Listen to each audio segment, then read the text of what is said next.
जंतर मंतर पर वक्फ board amendment bill को लेकर प्रदर्शन चल रहा है।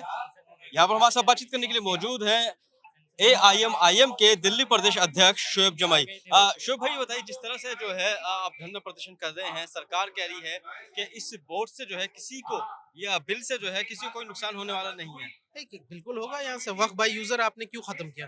वक्फ बाय यूजर यही तो कहता है ना कि जो यहाँ से जो टाइम इमेमोरियल से जो यहाँ से हमारी कदीमी जो मस्जिदें हैं, दरगाहें हैं, कब्रिस्तान है, आप उसका डॉक्यूमेंटेशन कहाँ से लेकर के आएंगे? इस देश में हजारों सैकड़ों यहाँ से मंदिरें हैं यहाँ से जिसका आप डॉक्यूमेंटेशन नहीं है, कहाँ से आप उसको प्रोड्यूस करेंगे? तो आप मुसलमानों से चाहते हैं कि ये प्रोड्यूस करे, और वक्फ बाय यूजर खत्म करके आप क्यों रोकते हैं? यहाँ से किसी को कोई डीड कर सकता है, कोई अपना यहाँ से जायदाद किसी को वक्फ कर सकता है, आप क्यों पाबंदियां लगा रहे हैं? मुसलमानों की जमीन मुसलमानों के इस्तेमाल के लिए, मुसलमानों की फलाह व बहबूद के लिए फिर आपको नॉन मुस्लिम मेंबर क्यों चाहिए? फिर वक्फ बाय यूजर को आप खत्म करके आप चाहते हैं कि इसको विवादित बना के संभल की मस्जिदों की तरह कर दिया जाए। फिर आप ये चाहते हैं कि यहाँ से यहाँ पर आपकी हिंदुत्व की आइडियोलॉजी चले।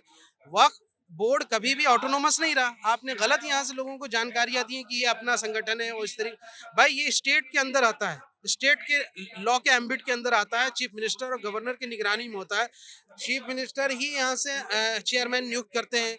हर वक्फ बोर्ड के अंदर यहाँ से डीएम यहाँ से उसका एक पार्टिसिपेटरी होता है, एक मेंबर होता है, डिस्ट्रिक्ट कलेक्टर भी होता है। फिर आपको अलग से यहाँ से इतने सारे मेंबर क्यों चाहिए? देवी स्थानम बोर्ड के अंदर आप यहाँ से किसी मुस्लिम मेंबर को देख सकते हैं क्या? या चार धाम बोर्ड के अंदर, या फिर यहाँ से राम मंदिर ट्रस्ट के कल अंदर आपकी किसी बैठक भी मुस्लिम? हुई थी, जी बैठक बिल्कुल के हुई अंदर थी। क्या हुआ था? मौलाना खालिद सैफुल्लाह रहमानी साहब के साथ बैठक हुई थी और उसमें ये था कि भाई एक तो कोशिश ये होनी चाहिए कि पुरअमन एहतजाज हो, और रमज़ान का मौका है, लोगों को परेशानी ना हो। और इसमें हमने भी भरोसा उनसे दिलाया कि एमआईएम पूरी तरीके से उनके साथ है, और हमारे तमाम कारकुनान जो है इसमें हिस्सा भी बने हैं। और सबसे बड़ी बात ये है कि ये एक सांझी कोशिश है, तमाम सियासी गैर सियासी संगठनों की भी एक सांझी कोशिश है। और आगे भी जब ये मामला बढ़ेगा तो हम सब साथ रहेंगे इंशाल्लाह। और all India Muslim law board की इस इनिशिएटिव को हम समझते हैं कि ये हमारे लिए सरबराही का काम करेगा। सीएनआरसी के दौरान एक कंक्लूसिव ये में हम नहीं जा सके थे क्योंकि ऑर्गेनिक प्रोटेस्ट था। अब ये एक सरबराही एक प्रोटेस्ट है जिसमें एक there is someone who can lead us. तो मुझे लगता है कि इसमें एक कंक्लूसिव वे में हम जा कौन सकते कौन हैं। से संगठन, कौन कौन सी पार्टियां जो है देखिए यहाँ पे कल धरने जो प्रदर्शन में है आई हैं? मौलाना से जब मेरी बात हुई तो उन्होंने कहा कि भाई उन्होंने तमाम अपोजिशन को इनविटेशन दिया था लेकिन कांग्रेस ने किनारा कर लिया। अभी मैं खबर सुन रहा था, तो इससे कहीं ना कहीं वो एक्सपोज हो रहे हैं। उससे ज्यादा तो बेहतर यहाँ से नीतीश कुमार और चंद्रबाबू नायडू निभा सकते हैं। अगर चंद्रबाबू नायडू और नीतीश कुमार ये इस पर बिल का विरोध कर दें, और ये मुझे लगता है कि ऐसी उम्मीद तो कयामत तक ये बिल नहीं पास कर पाएंगे। दूसरी बात ये है कि तमाम संगठन गैर संगठन यहाँ मौजूद है, सियासी हो गैर सियासी हो, और धीरे धीरे ये एहतजाज बढ़ेगा। हम खुद चाहते थे कि यहाँ कम लोग आज के दिन रहें ताकि ये जगह भी छूटी। जब बड़ा एहतजाज रामलीला ग्राउंड में होगा या कहीं जब होगा तो फिर लेकिन उसको बड़ी। मेजोरिटी जो है वो एनडीए की है, आपको लगता है कि बिल को खारिज करेंगे? देखिए अब जेपीसी में जो मामला गया है वो भी तो पहली बार हुआ है ना। तो मुझे ऐसा लगता है कि अगर चंद्रबाबू नायडू और नीतीश कुमार अगर इस पर दबाव बना दे तो उनके लिए बहुत मुश्किल हो जाएगा। बिहार चुनाव भी आना है तो राजनीति को राजनीति ही काट सकती है, और जनता की जो आवाज जो निकल कर के आ रही है इसका भी कहीं ना कहीं एक मैसेजिंग होगा। कम से कम कभी ये कहने को तो नहीं रहेगा कि हमने कोशिश ही नहीं की है।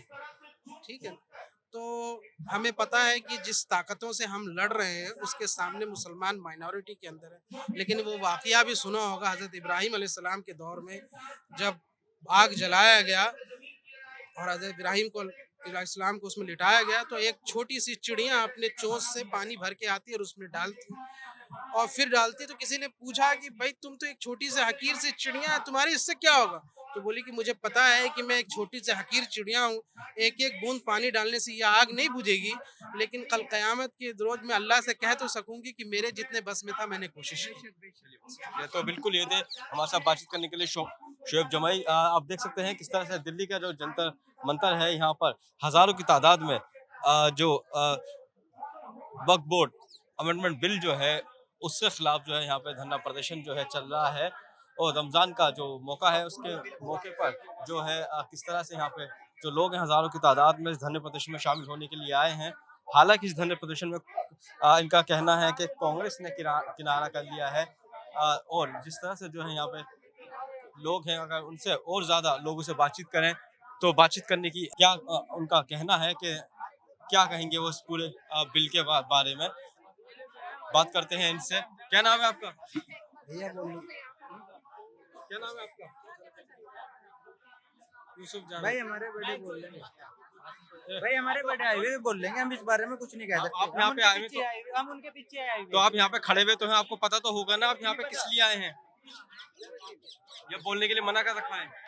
नहीं, रोजे से हैं, ज्यादा नहीं बोल सकते हैं अभी थोड़ा पूरे बहुत तो दिन। बोलेंगे, आप प्रदर्शन करने के लिए आए हैं। जितना बोलना है हमने वो लिखवा रखा है बैनर पे, आप बैनर दिखा सकते हैं। आप देख सकते हैं कि यहाँ पे जो है IOM के जरिए जो है यहाँ पे बैनर लेके लोग खड़े हुए हैं। इनसे जो है बोलने के लिए भी इनसे मना किया गया है।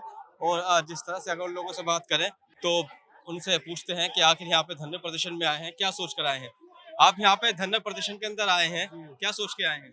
ये सोच कर कि हमारे वक्त वोट की बतानी है। हमारे पुरखों ने अपनी खून पसीना की कमाई का जो जायदाद दी थी वक्त वोट में, वो सरकार हड़पना चाहती है। बताइए, हम अभी दिल्ली में कब्रिस्तान के इतने कमी है कि एक साली जगह होते हैं, फिर उसी को बराबर फिर दूसरी जगह उसी को होते हैं, जगह नहीं है दफन करने का। मेरा नाम आशिफ है सर यही रिक्वेस्ट है सर सरकार से, इस जो बिल लिया गया है सर, इस बिल को रिजेक्ट कर दिया जाए।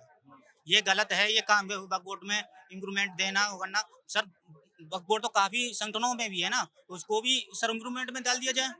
तो मुसलमानों को ही क्यों टारगेट किया जा रहा है बताइए सर? तो मुसलमानों को ही हर जगह टारगेट किया जा रहा है, मस्जिदें ढाई जा रही हैं, मस्जिदों को बिल्डर चला चला के गिराया जा रहा है, मज़ारों को उधर को कब्रिस्तानों पे वो करा जा रहा है। सर सबका साथ अगर सबका विकास है तो बीजेपी पार्टी में हमारा मुस्लिम सांसद क्यों नहीं है? लोकसभा में विधानसभा में क्यों नहीं है? क्यों नहीं है? अगर बिल पास होने जा रहा है तो सर पर्सनल लॉ बोर्ड मुस्लिम कमेटी में वहाँ पे इस चीज के लिए इम्प्रूवमेंट करने के लिए बैठक में बैठा के उस चीज का इम्प्रूवमेंट करना चाहिए था। क्या कि ये चीज को हम हटाया जा रहे हैं और ऐसे कि आपके लिए बेनिफिट होगा सर। तो सर ये सिर्फ मुसलमानों को ही टारगेट किया जा रहा है। सिर्फ एक शहरी कहूंगा कि वार दिया इस धरती को, चांद सितारों का क्या होगा? नदियों की कुछ नाम रखे, बहती धारों का क्या होगा? शिव भी गंगा पानी है, आमे जमजम भी पानी है, हिंदू भी पिए मुसलमान भी पिए, पानी का क्या मतलब होगा? इन फिरका फिरस्तों से पूछो कि सूरज भी जहाँ भी, आसमानी भी, धरती भी अलग बनाओगे। तो मेरा यही कहने का मतलब है सर कि आपस में हिंदू मुस्लिम में नहीं बांटा जाए। सबसे ज्यादा सर आप शपथ लेते हो ना, आप पत्रकारिता करते हो, शपथ लेते हो कि हम हमेशा हर रिलेशन को हमेशा एक आवाज उठा के चलेंगे, लेके चलते हो ना सर। तो हमारी मीडिया भी इस वक्त ये समझ लो मुसलमानों को ही हेडलाइन पर, हर चीज पे हेडलाइन मुसलमानों को ही टारगेट किया जा रहा है। क्यों किया जा रहा है सर? हम इस देश के नागरिक नहीं है क्या? हम देश के वो नहीं है? कुछ लोग हमें गद्दार बोल रहे हैं, कोई देशद्रोही बोल रहे हैं, कोई कुछ बोल रहे हैं हमसे लोग। तो सर हम देश के गद्दार नहीं है सर, हम देश के चलो बिल्कुल, यहाँ पे आप देख सकते हैं कि किस तरह से जो है यहाँ पर जो हजारों की संख्या में जो जंतर मंतर पर जो प्रदर्शनकारी हैं वो यहाँ पर आए हुए हैं।